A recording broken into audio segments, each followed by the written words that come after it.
Hey, peace and love, everyone. Good morning. Great rising, great day, beautiful Sunday. Beautiful Sunday it is. Welcome to another week, another episode of Sunday Light.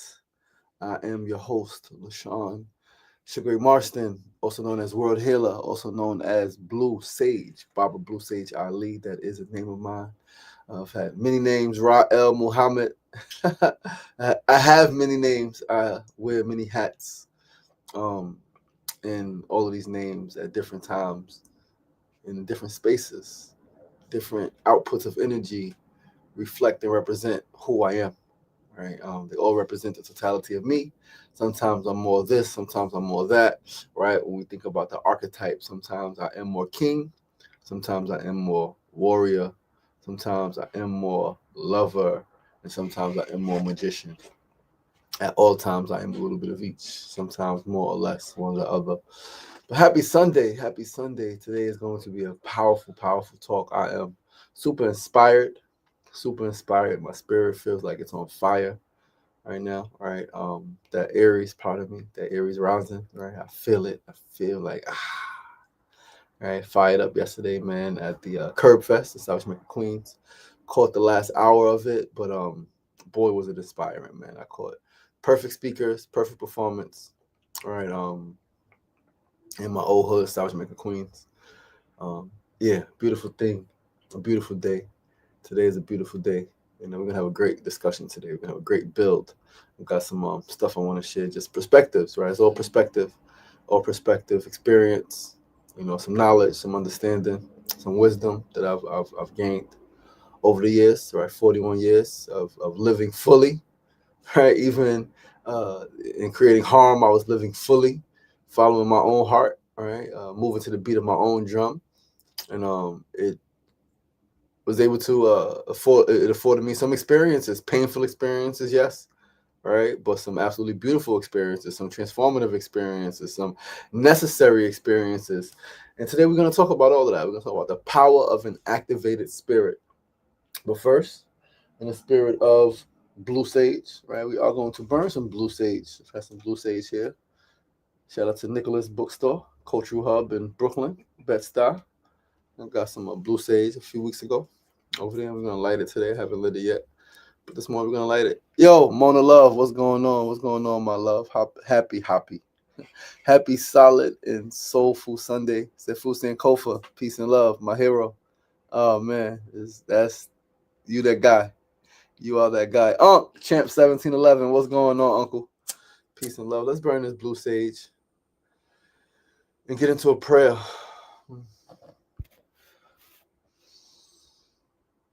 My prayer on this Sunday is that the spirit of truth flow through each of us, that each of us recognize the spirit of truth flowing in us, is that each of us, more so those who deal with oppression and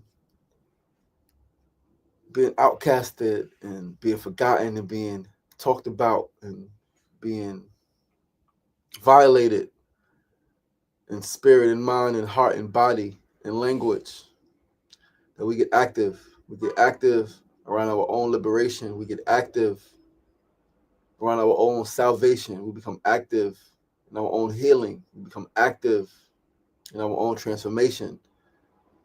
I pray that we recognize the connections that we have with each other, from individual person to whole human and to a human family, from one ethnic group or one racial group or one religious group. Recognize your connection to the others that have the same mind, that have the same spirit, that have the same heart as you. And I also pray that we recognize those who operate differently, and that we have the fortitude and conviction to stand firm in our truth and standing for what we believe in and standing in protection of our people, of our families, of our friends, of our loved ones, of those who may not be able to stand for themselves at this time. I pray that we have the courage to fight, and in fighting, I pray that we have faith that we will win. I pray that we have faith that we will win our fights, because why fight if you do not believe that you can win? I pray that in our efforts for liberation, for peace, for truth, for love, for freedom, and for justice, I pray that we know, even if we should die, that our deaths will not be in vain, because we fight for a worthy cause. We fight for a mighty cause, which is to manifest heaven on earth for all of God's people.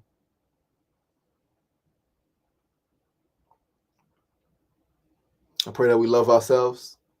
I pray that we love each other. I pray that we see the value in uniting and connecting, that together we are stronger and greater and more powerful than we could ever be alone.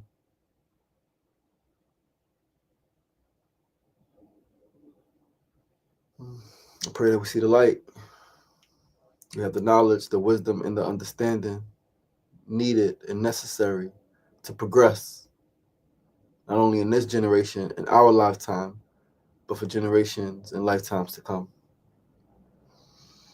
May we continue to be guided.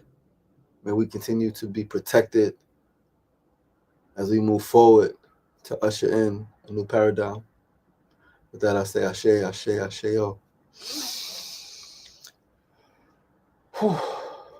Listen.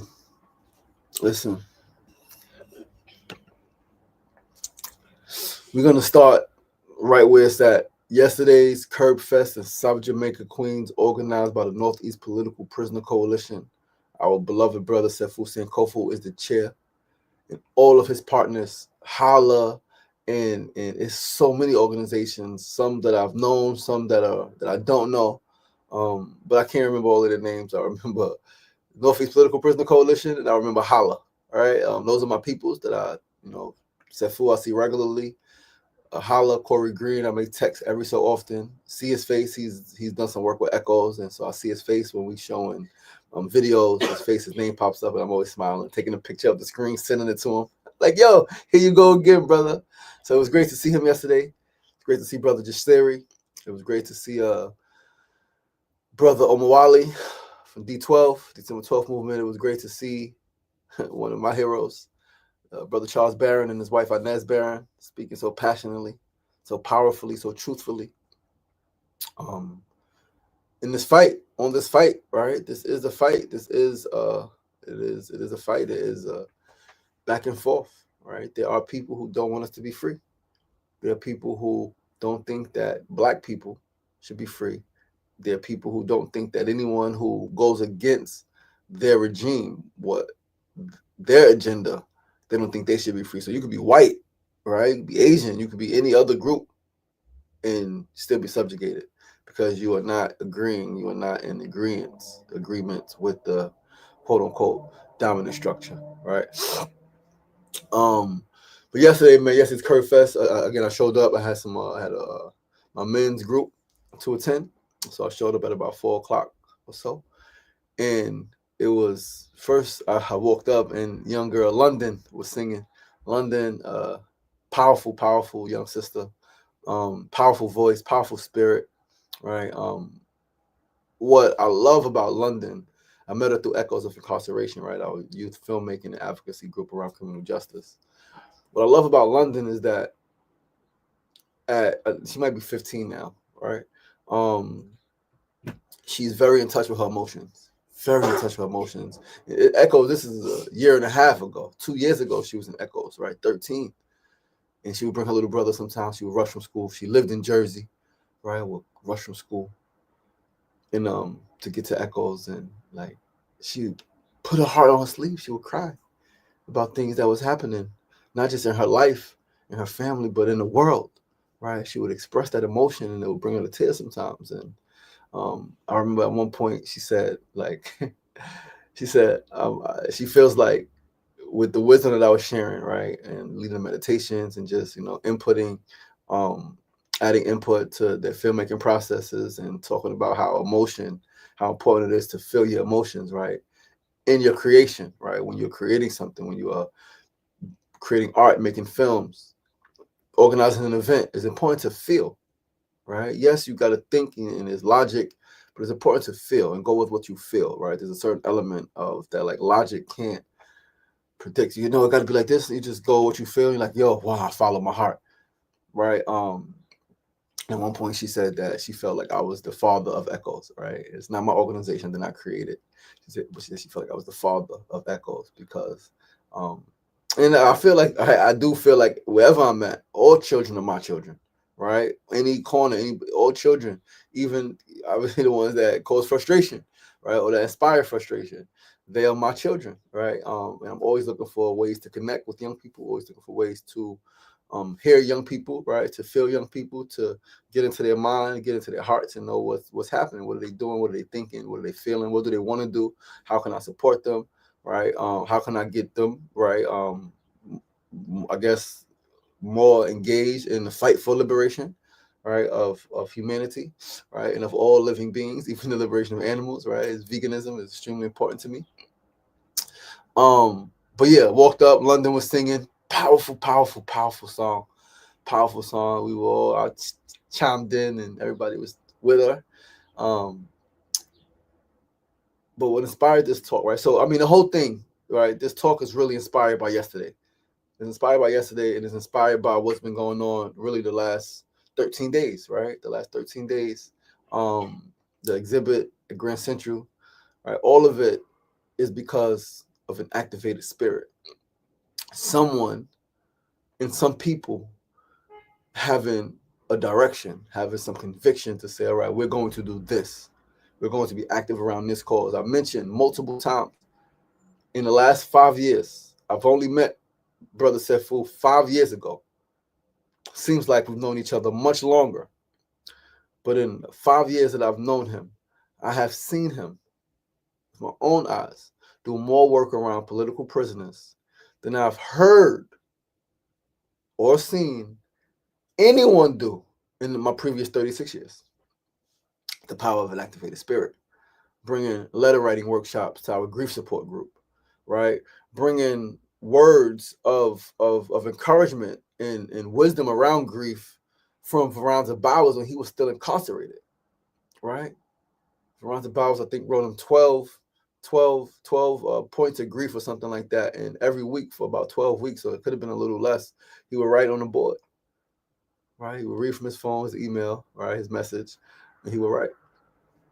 It's powerful. So not only was he was connecting a brother who was in prison for at the time 48, 49 years or however long he was in prison for at that time, connecting him with not just the outside world, but Queensbridge specifically, and connecting his wisdom around grief to our process and our knowledge, right? Like, that's incredible.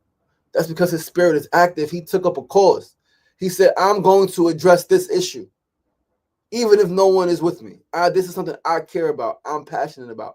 I'm taking this issue on.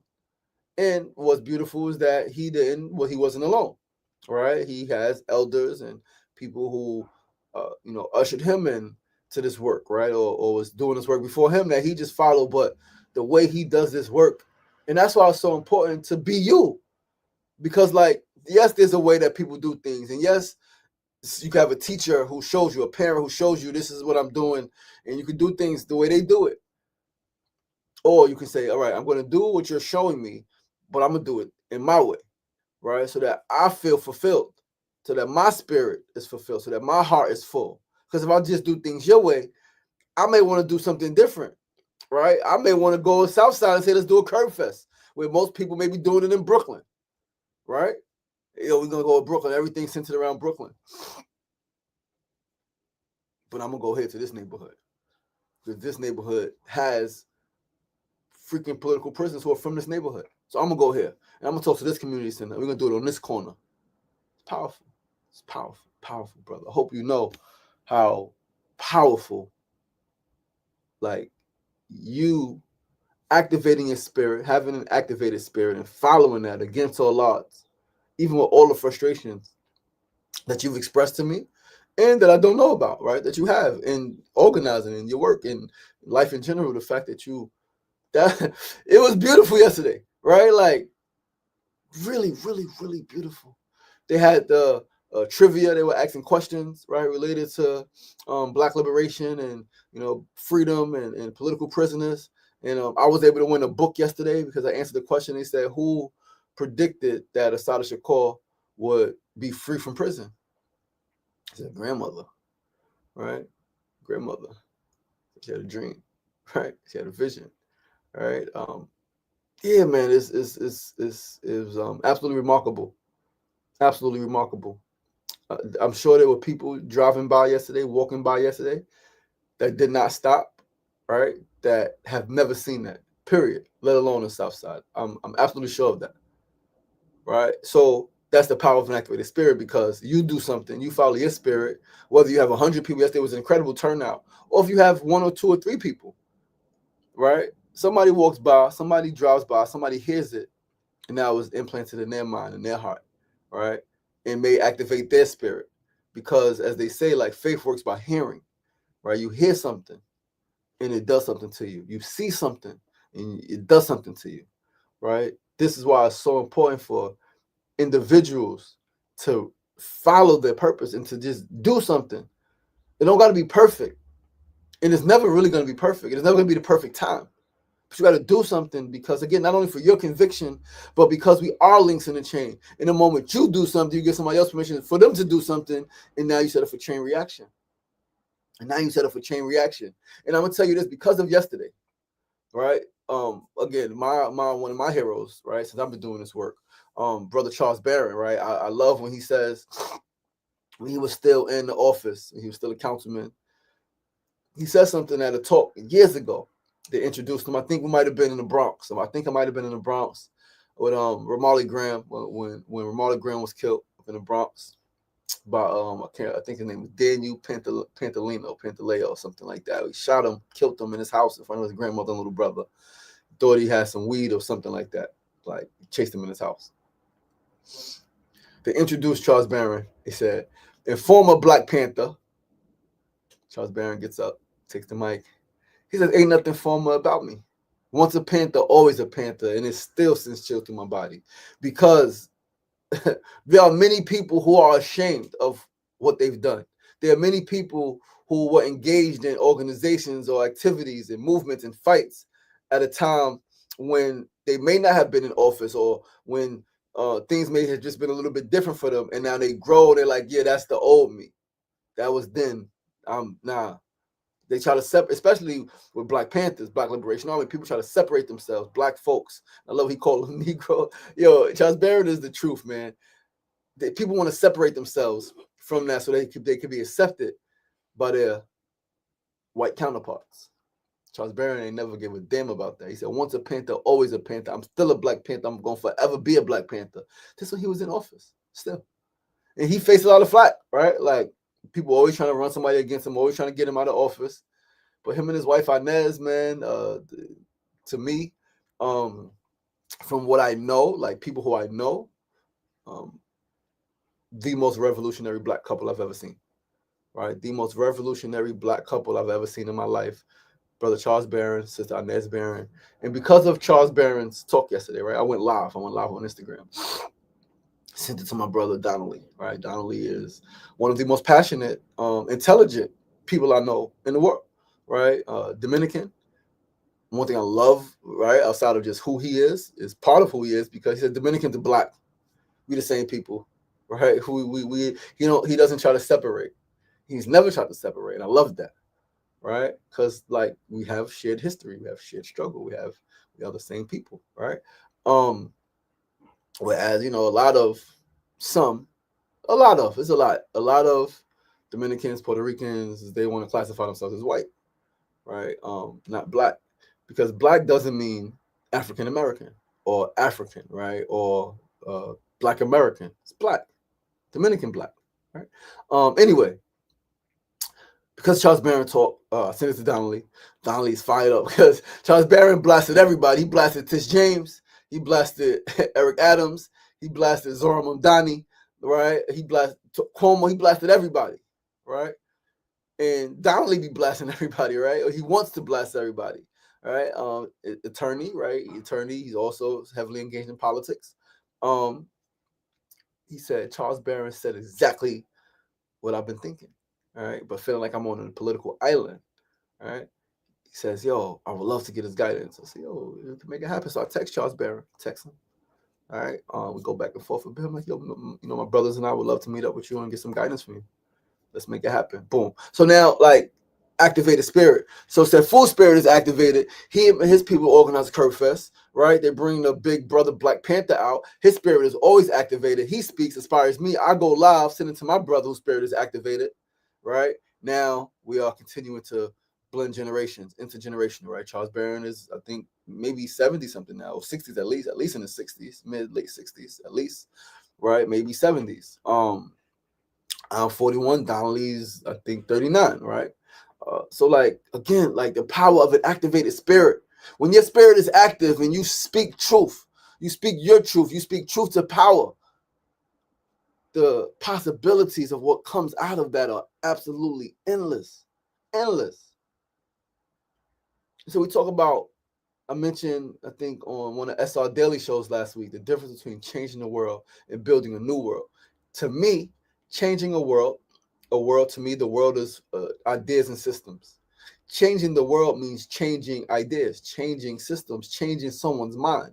That's what, to me, when people say, when I hear change the world, that's immediately what I think is you want to change somebody's mind, which is not a bad thing at all.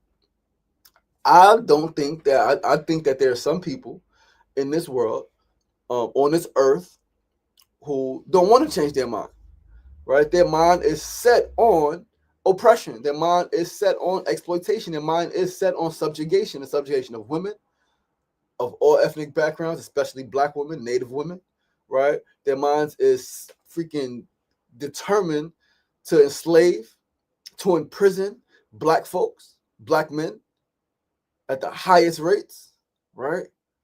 I don't want to change their mind. I don't want to appeal to their moral code at all. I don't want to make sense to them. That's not what I want to do. I want to build a new world, essentially. I want to heal the world.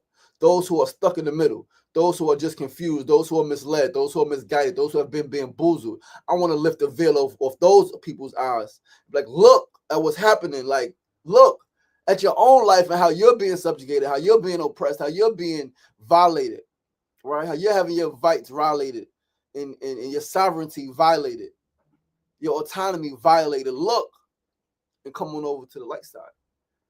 Right? Those who are in the middle, right? They call it purgatory, right? Those who are stuck in the middle. Those who I want to bring to heaven. Those who I want to manifest heaven on earth for. The other ones, right? Let God do what God does with them. All right. And so, I'm getting fired up, right? Because this is,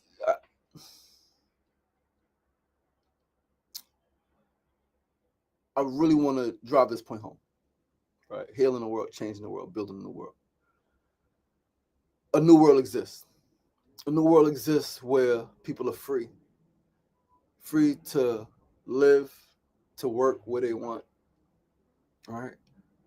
People are liberated, right? Where they feel like they can do what they want with their life. They want to travel. They want to pursue this vocation, right? They want to live here. They want to have this family.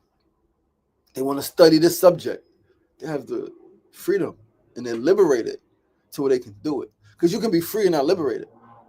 Or you can be free and not have the means, the resources to move about how you want. Liberation to me includes all of that. Right? And then justice. When a wrong act is done or injustice is done upon someone, to someone experiences an injustice in any way, they have the freedom and liberation to pursue justice. Right? Like them and their people. And this is why, this is one thing that I do love about the formation of this nation, right? And even though in this nation there are people in positions of authority who still work to restrict our right freedom, is that if you want to, is in law, you can have that freedom, you can have that liberty, you can have that autonomy. You got to organize for it though. You got to organize for it. You got to put your money where your mouth is. You got to put your money into politics and political office, right? And you got to get land, and you got to get property, and you got to freaking unite, and you got to have adequate, proper education, right? He said education is the key to liberation. You got to know. If you don't know, what you don't know will hurt you.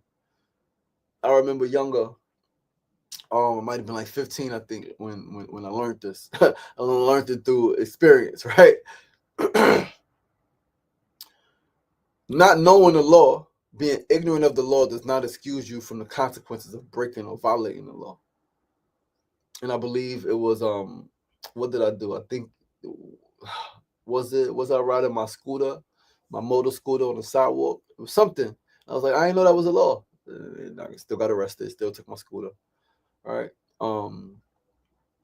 But then as that experience and then just other people's experience, right? It's like when something happens to you, you start to notice other people experience something similar. And then I started to realize that people were having their laws, people getting arrested, getting in trouble for breaking laws that they did not know existed.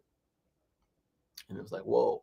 And I read somewhere like being ignorant of the law does not excuse you from its consequences of breaking it. And it was like, that makes sense, right? So like what you don't know can hurt you. What you don't know will hurt you. So we got to know. We got to learn, right? Knowledge, know the ledge, know what's going on.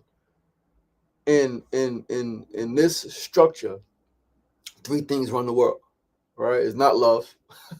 It's not your love. It's not your smiles. It's not your happiness that runs the world, that makes the world go. In this structure, in this world, it's business, it's law, and it's politics. It's business, it's law, and it's politics. It's those three. Above all else in this structure is law, business, and politics. Know the freaking law. Business, economics, right? And politics.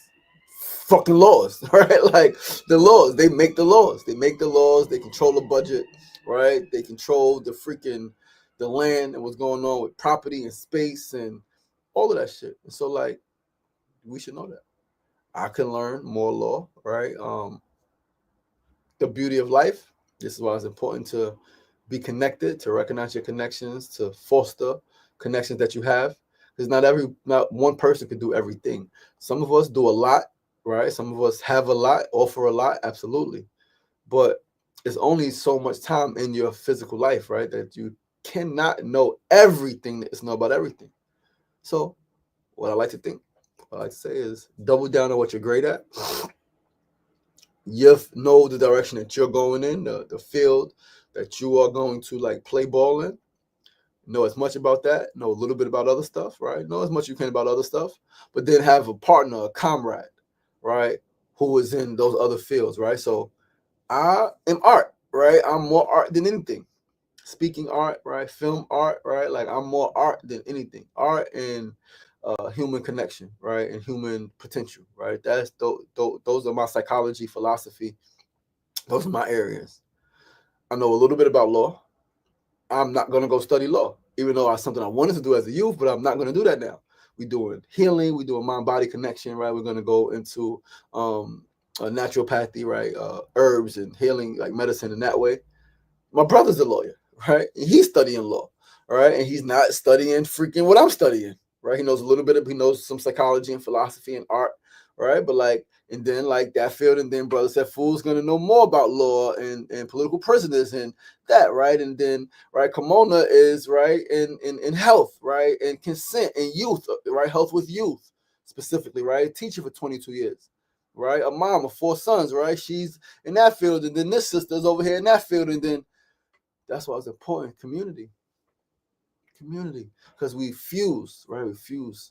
This literally is a bit of a tongue twister. This is literally how you build a house, right? You fuse different wires, right? You put different chemicals together, right? You put different structures together, and you build a home. You build the house, and people in it make it the home. But this all comes back to the power of an activated spirit. And I'm gonna tell you how.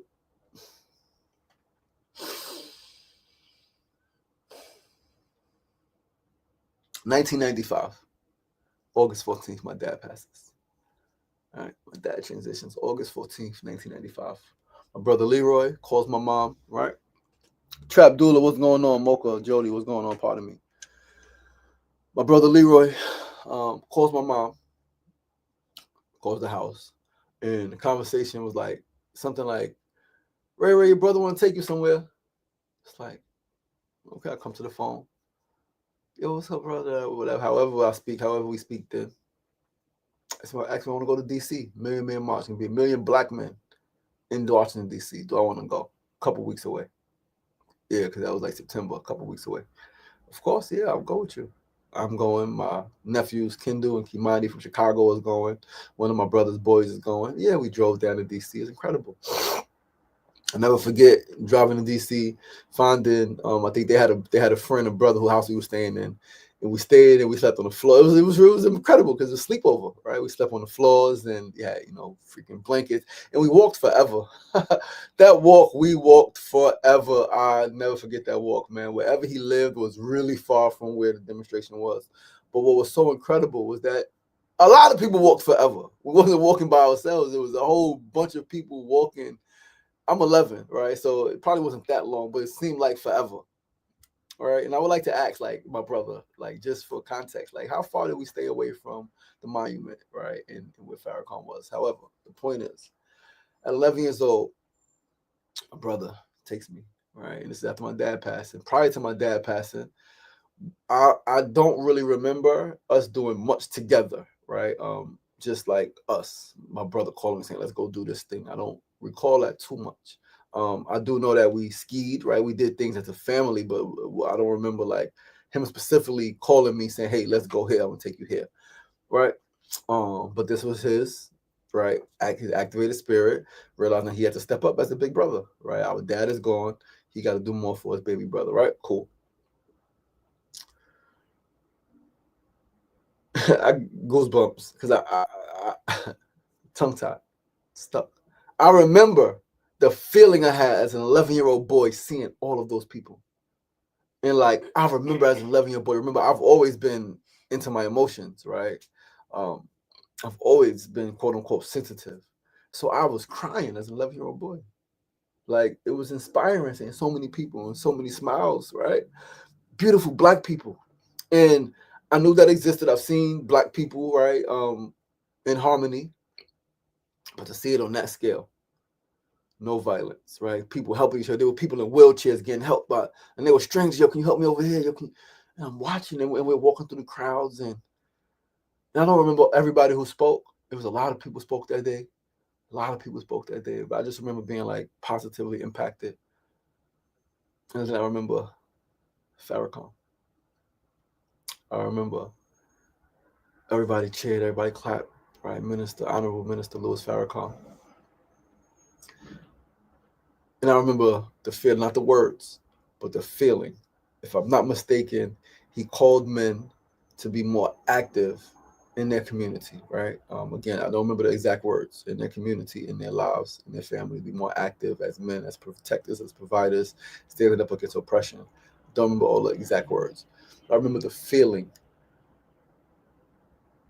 of activation, the spirit of Black power, the spirit of Black excellence, the spirit of I got a purpose, right? I got a purpose. I'm young. I'm 11 years old. I got all this feeling, all this hurt, right? When I'm young, so it's like mine is real, like clouded, but the feeling of feeling safe because there was this Black man calling other Black men, right, to stand up, to do more, to be more. Reminds me of my dad, right? The feeling of um like direction. Again, not just in my life, I'm 11, right? So like direction, I don't, right? Not even think about direction, not too much. But understanding that my dad had a direction, my uncles had direction. They had something they woke up and they did every day. They worked towards every day.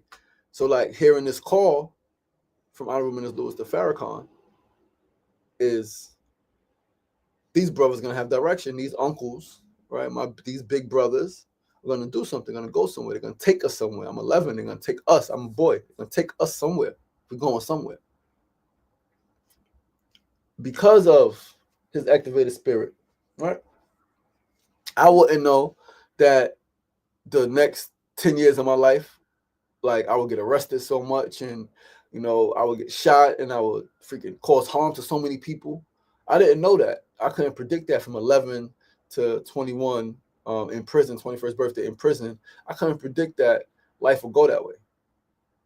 Because I was 11, even though I was getting in trouble at school, life wasn't that way yet, right? I think my first arrest was 13, 14 years old, stolen car, and then snowboard, drugs, and weapons, and fighting, and robberies, and steal, all of the shit.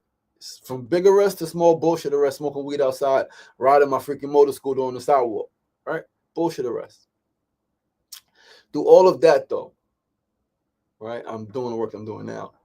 And yes, DNA. My dad was a reverend. My dad was a family man. My dad was a business owner, right? My mother's father was a World War II vet, right?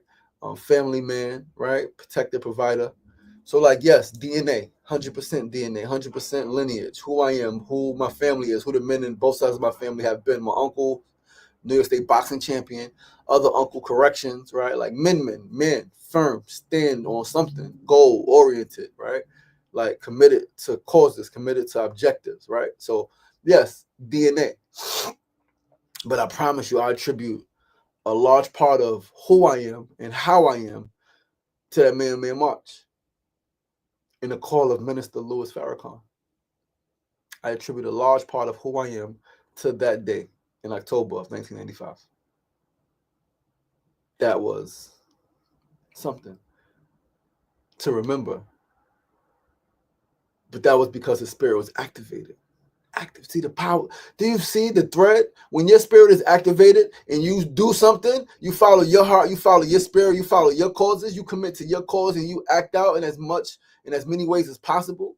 That vision, right? That spirit of passion, that love of people, that love of life, that love of freedom, that love of mission, that love of bringing forward something that's deep inside of you to make manifest for others to see, hear, witness, and experience.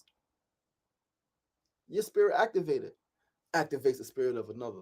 It's like lighting a match. You light a match in a matchbook, all of them go up.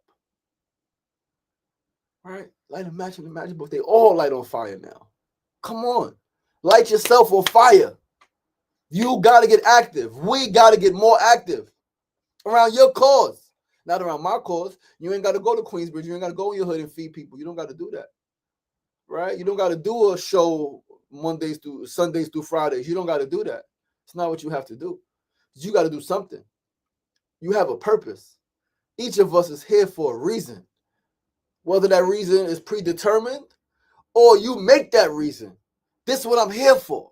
I'm here to do this. And you know what? It's okay if you don't know right now. But now you should start figuring it out. Asking the question, why am I here? What am I here to do? What am I here to do? Where did I come from? Ask yourself those questions. Because some people say, yo, Destiny, I am who, like I said in the short clip on Humans in New York, right? And my mom. Today, I am today who I always wanted to be. I've always wanted to be world healer. 7 years old, I've always wanted to be this person that heals the world, makes it a better place. Through my love of language and art, storytelling. I've always wanted to be that person. I've had other dreams and goals, of course, right? Oh, yeah, at some point, we're going to make it to the NFL. At some point, I said I was going to be a lawyer, right? I wrote in the book, my aunt Nini will tell you, at some point, I said I want to be a lion tamer, right? That's probably younger than that, right? I said I want to be a lion tamer, I want to be an astronaut, right? What I realized, Nini said in 2022 when we screened American Hero in Queensbridge, she said, you're doing all of those things. Lion tamer, you're not physically taming lions, but you are taming the hearts of men who are hurt, men who are causing violence, men who are quote unquote lions, right? You're taming their hearts, right? You're showing them love in a way they've never had, all right?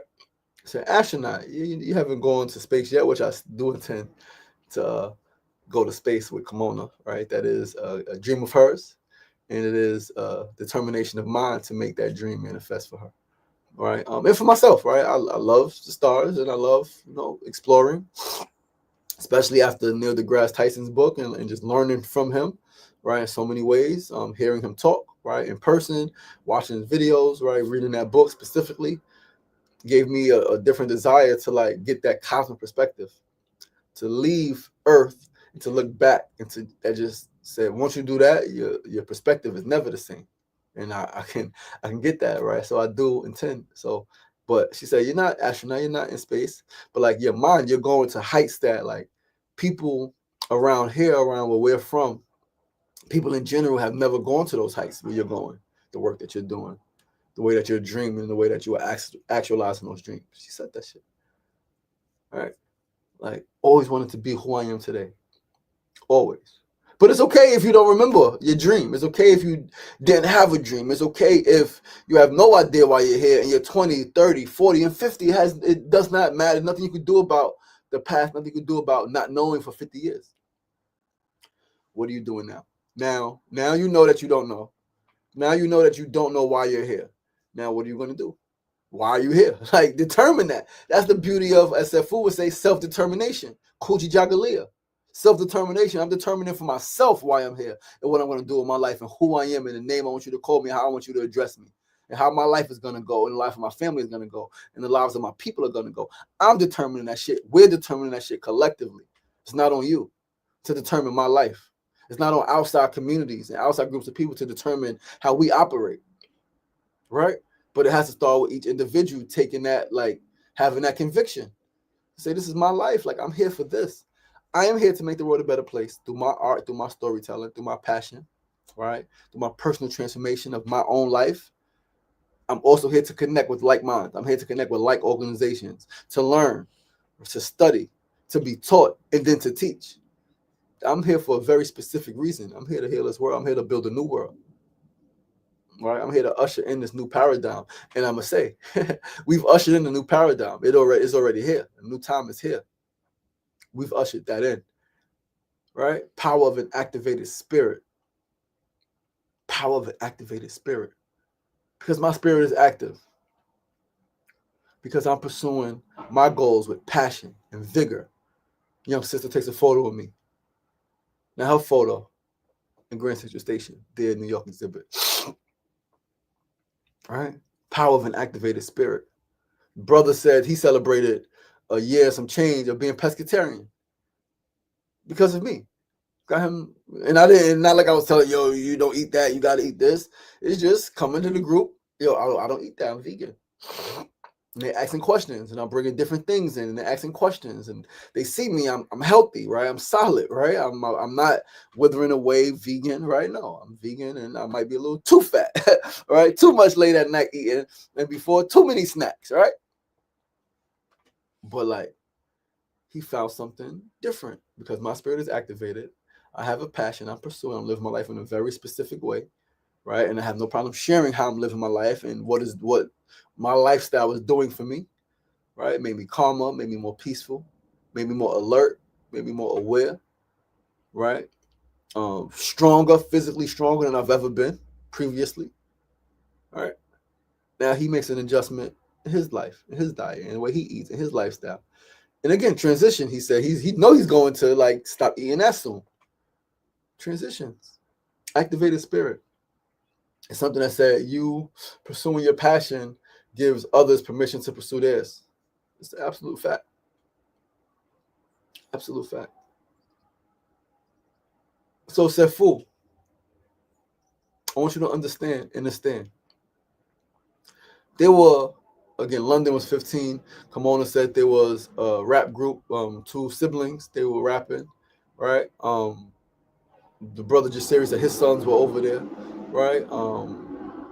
Other young people witnessing, experiencing, being part of this movement, right? Like, what is that going to do as they age, right? As your spirit is activated, their spirit is activated.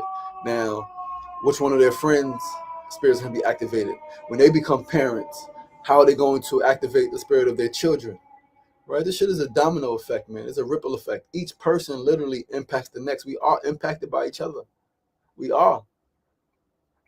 I spoke on SR Daily on Friday, the 6 pillars of a healthy brain, and one of them, the first one, being love, and the social connections.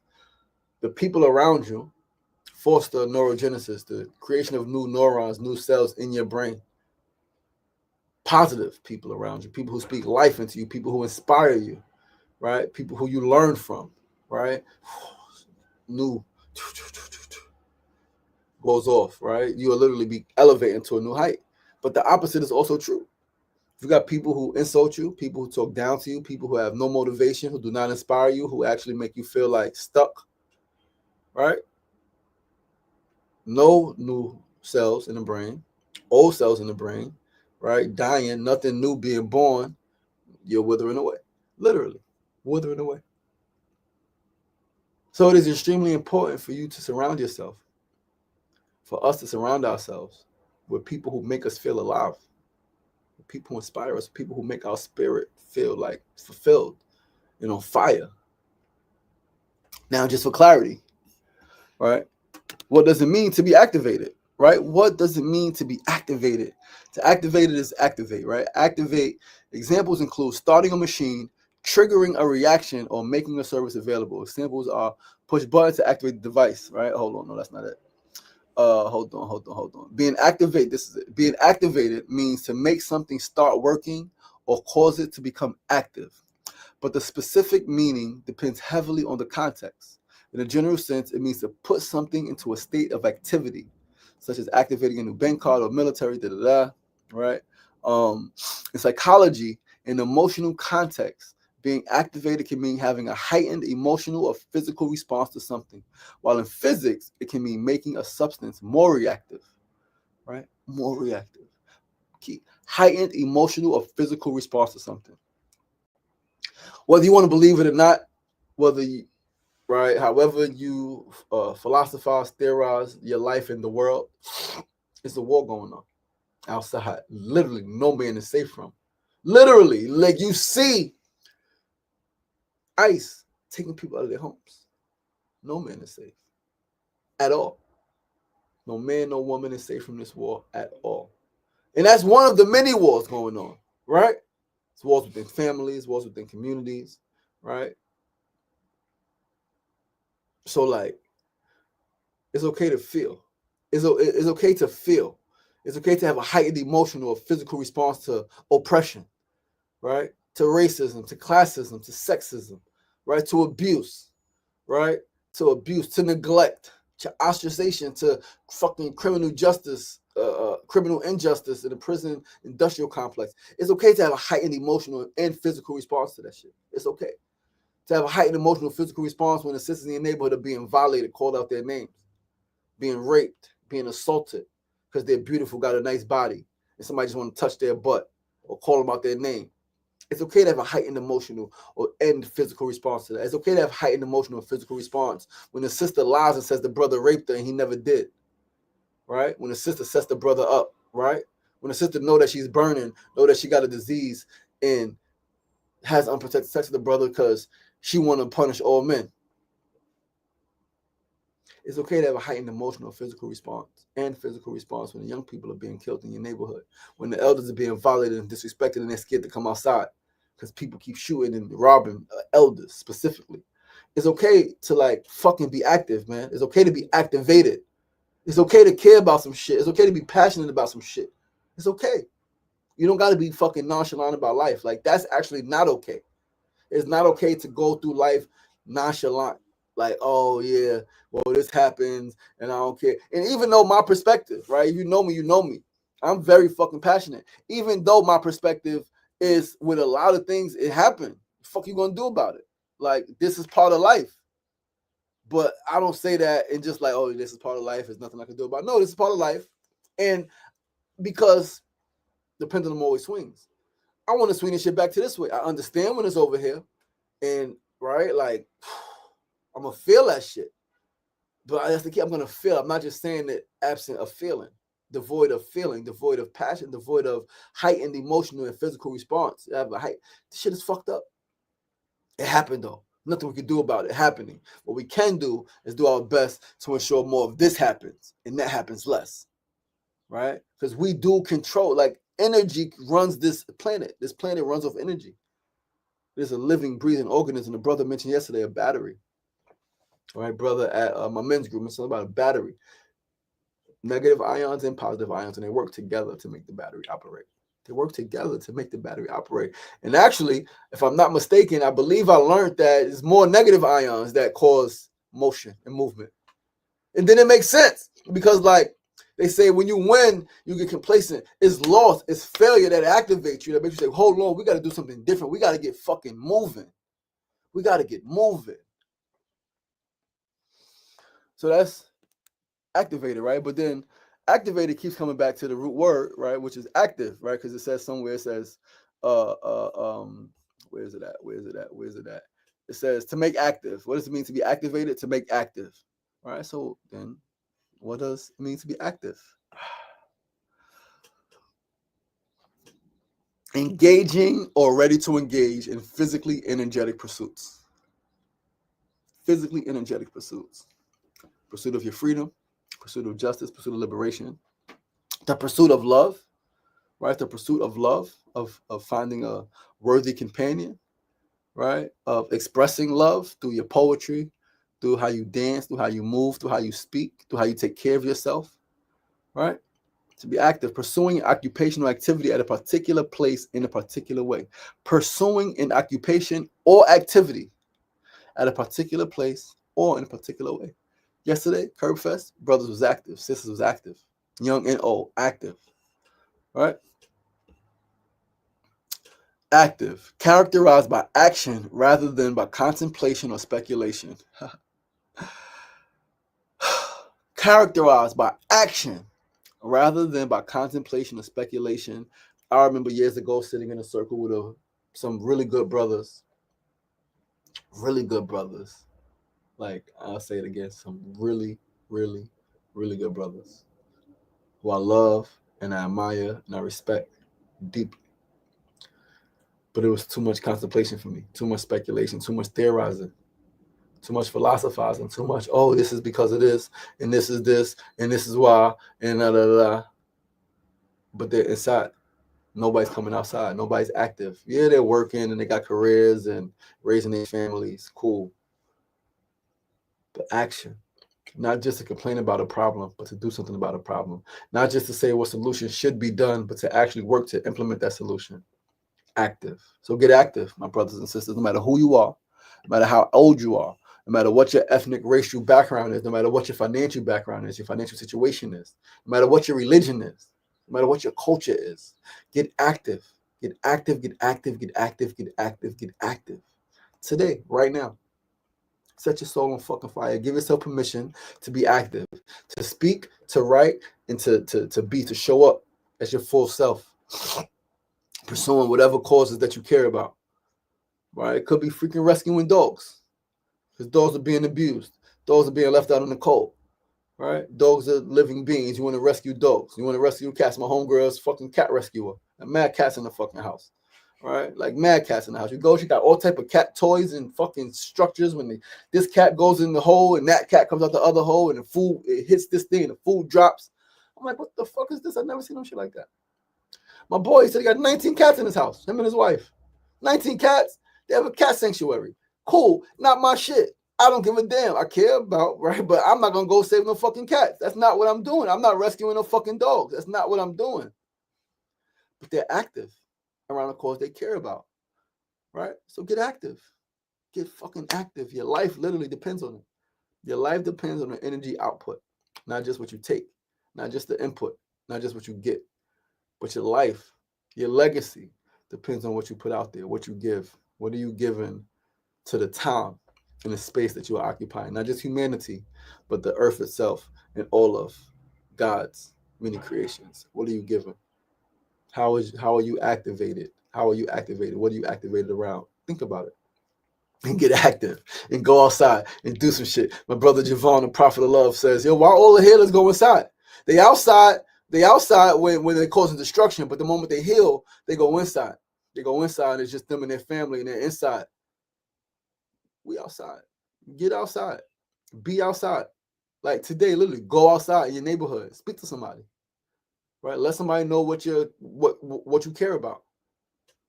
So with that, brothers and sisters, that is our message for the day. That is our time for the day. Mona Love said, Curb Fest 2025 was everything that I did not know I needed. It was so purposeful and powerful. Red heart, black heart, green heart. I'm so glad that you were there. I'm so glad that you participated. You helped. You set up. Yeah, more to come. More to come, my love. It's an honor to walk with you. It's an honor to be in this work with you and to have a partner who is as passionate about liberation or as passionate about her people as I am about my people, about our people. All right, so yeah, thank you, Sefu, for creating that space where my love and I can connect deeper, right, on a deeper level, right, in real time, right, share the same experience in our own individual way. And with that, with faith, what's going on? Sefu Senkofa, be outside like Southside, Southside, we outside all the time. You know how we do. But yeah, let's take a breath and get into a meditation. Burn this Palo Santo.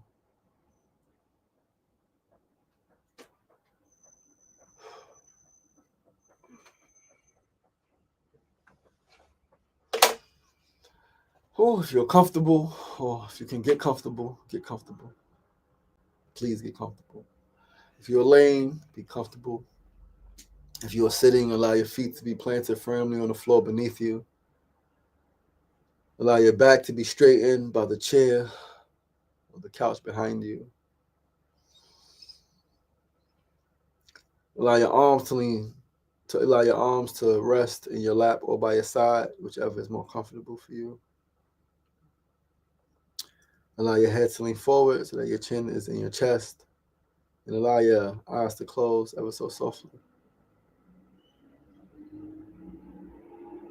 And simply become aware of your breathing. Become aware of your breath.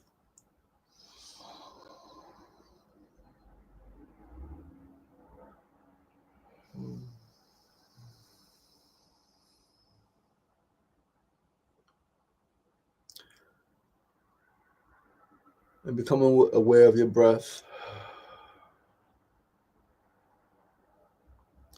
Remember that your breath is the symbol that you are living.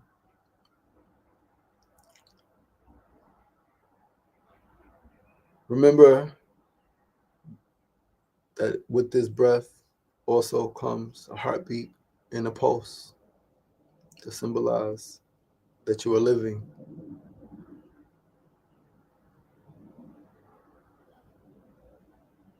What is your heart beating? Ask yourself, what does my heart beat? Ask yourself, why is my heart beating?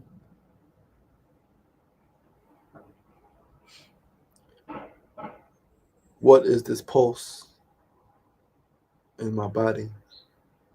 What is it saying? What is it telling me? With this breath, with this heartbeat, with this pulse, ask yourself, what can I do with this life?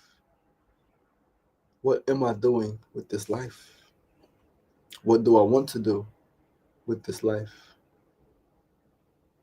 Ask yourself, how can I make the most of this life, of my life, this gift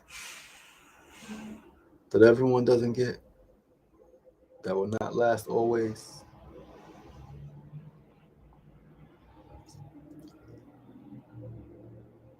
Ask yourself,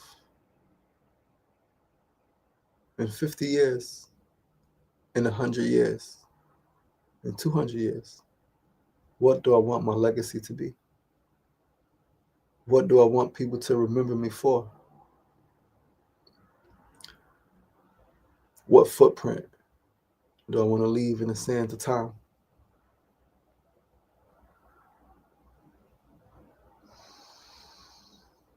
What inheritance do I want to leave behind for my descendants? What kind of world do I want my descendants to inherit?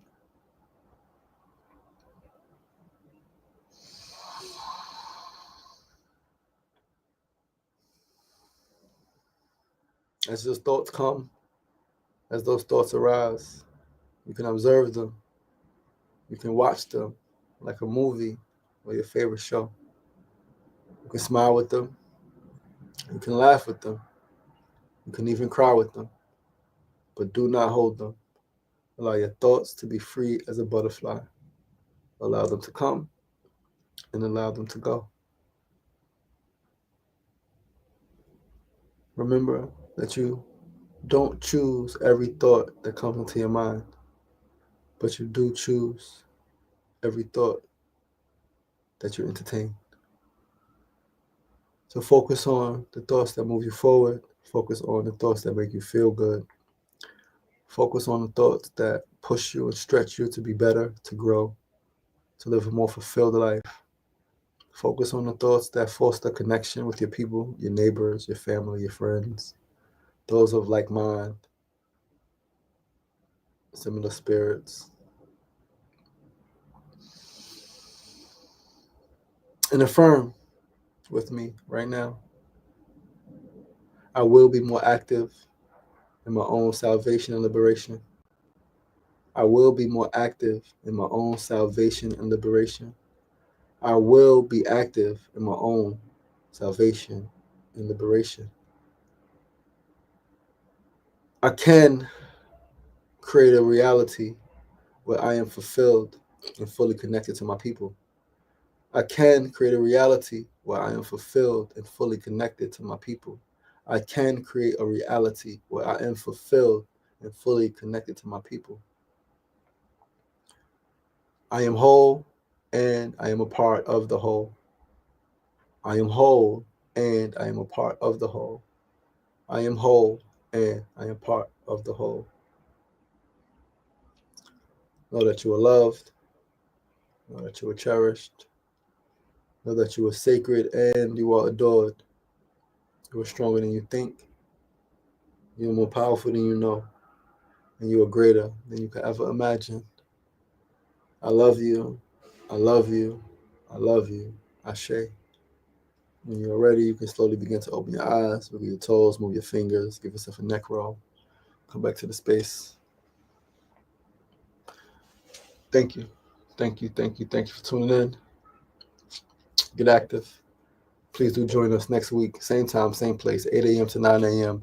for another episode of Sunday Light. I'm your host, LaShawn Sugar Ray Marston, also known as World Healer. This is Healer World Ministries, Sunday Light.